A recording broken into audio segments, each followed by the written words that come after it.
11-ാമത്തെ അവതാരം. ഒരിക്കൽ ഒരിടത്ത് അതിസുന്ദരിയായ ഒരു രാജകുമാരി ഉണ്ടായി. അവൾ അതിസുന്ദരനായ ഒരു രാജകുമാരനെ വേട്ടു. അവർക്ക് അതിസുന്ദരിയായ ഒരു മകളുണ്ടായി. അവളും അതിസുന്ദരനായ ഒരു രാജകുമാരനെ വേട്ടു. അങ്ങനെ അനേകം പരമ്പരകൾ കഴിഞ്ഞപ്പോൾ അഹങ്കാരമായി. ഏറ്റവും പുതിയ തലമുറയിലെ അതിസുന്ദരിയായ രാജകുമാരിയും പതിവുപടി അതിസുന്ദരനായ ഒരു രാജകുമാരനെ വേട്ടു.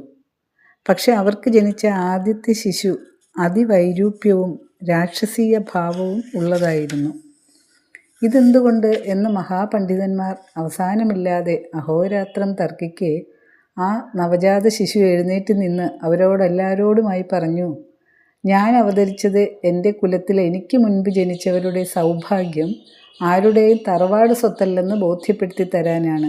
മണ്ടന്മാരെ. സി രാധാകൃഷ്ണൻ്റെ നല്ലൊരു കഥയാണിത്. നന്ദി, നമസ്കാരം. ഈ വീഡിയോ ഇഷ്ടമായെങ്കിൽ ലൈക്ക് ചെയ്യുക, ഷെയർ ചെയ്യണം, സബ്സ്ക്രൈബ് ചെയ്യണം. Okay, thank you.